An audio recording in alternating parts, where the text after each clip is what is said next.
Shabiki Gubu. Kwanza mimi kumbukumbu zangu, wewe ushaikuwa kiongozi wa Kimondo FC. Ni kweli kabisa, nishafanya kazi kwa mmoja wa viongozi wa timu ya Kimondo ambayo ilikuwa inacheza daraja la kwanza wakati huo, kwa sasa inaitwa Championship. Nilipita pale. Ndio. Kimondo, wakati ulivyokuwa Kimondo, labda ni tukio gani kubwa ambalo unalikumbuka ambalo katika historia ya maisha yako ya mpira huwezi kulisahau?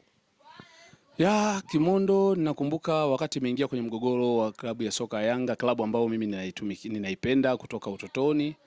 Yanga walikuwa wanafanya jaribio la kutaka kusajili wachezaji wawili kwenye timu ile ya Kimondo.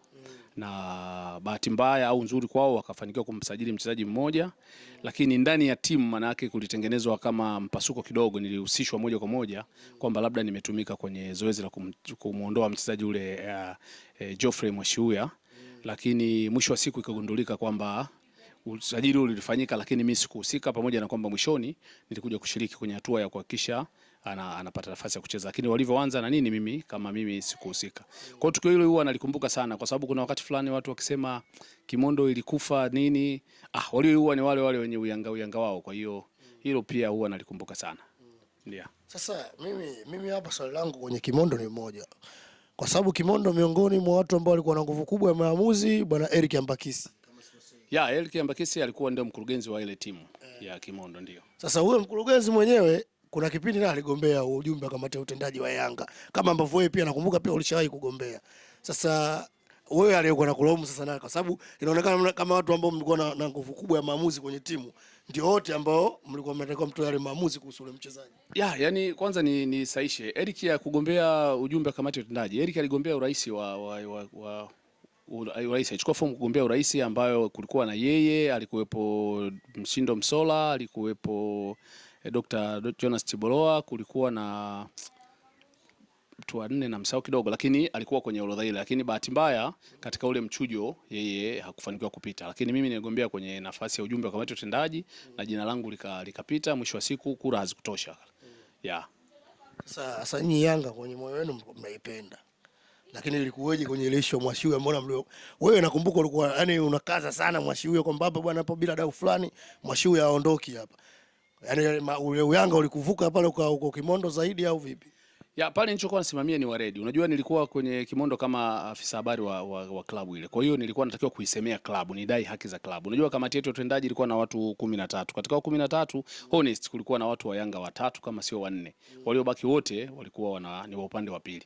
Kwa hata ile vurugu nilikuwa napata ile msukumo kutoka kwa wale watu wa upande wa pili. Nikisema watatu maana yake alikuwa Eric Ambakisi, nilikuwepo mimi, kulikuwa na mtu anaitwa Sila Yalonde, huyo alikuwa ndio katibu mtendaji, kwa maana kwa sasa tungesema CEO. Ndio sisi tulikuwa tunaonekana tuna ule Uyanga, na huyu Sila ndio mwenyekiti wa tawi la Yanga pale Vwawa, na ni mjumbe automatically, ni mjumbe wa mkutano. Kwa hiyo bado hatujaacha ule Uyanga wetu. Sasa haya malalamiko na nini tulikuwa tunasimamia Waredi. Haki yetu ya msingi Yanga walikuwa wanastahili kutulipa.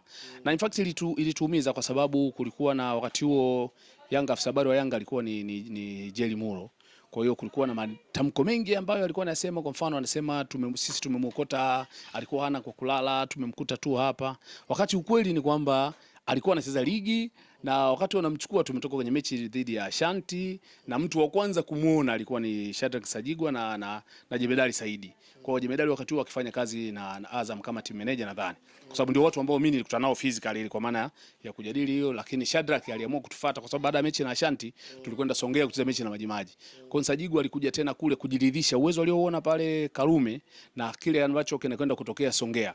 Kwa baada ya kumaliza ile mechi ndio tukaja hotelini tukakaa naye. Mimi nilichokifanya ni kumuunganisha Sajigwa na viongozi wa Kimondo kwa maana ya mkurugenzi, kwa sababu tulikuwa naye kwenye safari, na yeye akasema kama mwakilishi tu, yeye akamuunganisha huyo mkurugenzi na uongozi wa Yanga. Kwa wakati huo alikuwa katibu akiwa Tiboroa. Kwa hiyo akafanyika mazungumzo pale, tukataja terms zetu, lakini nini kilienda kutokea hapo baadaye yalikuwa hatuna sababu ya kurudia, lakini mwisho wa siku Mwashiuya akacheza Yanga.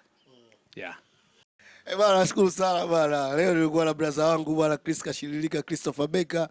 Huyu bwana ni mdau mkubwa wa Yanga Afrika, ni mwanachama na ni kiongozi wa Stawi kule Songwe, lakini ameshawahi kugombea uongozi wa Yanga kamati ya utendaji.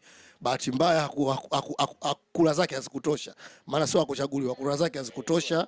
Lakini pia ni mdau ambaye kiukweli amekuwa yuko open sana, lakini pia amewahi kuwa kiongozi wa Kimondo FC ya Mbozi, timu ambayo ilimuibua Shadrack mchezaji Geoffrey Mwashiuya pamoja na mtu mmoja anaitwa Mateo Silawe. Watoto wa Gen Z nyinyi hamwezi mkamjua, lakini sisi wakongwe waandamizi Mateo tunamjua. Mateo anajua mpira bala. Lakini pia amekuwa kiongozi Nazareti ya Njombe, amekuwa pia mdau wa Tanzania Prisons. Mimi nashukuru sana kwa nafasi yake. Tulikuwa naye kwenye Shabiki Gubu. Asanteni na kwaherini. Shabiki Gubu.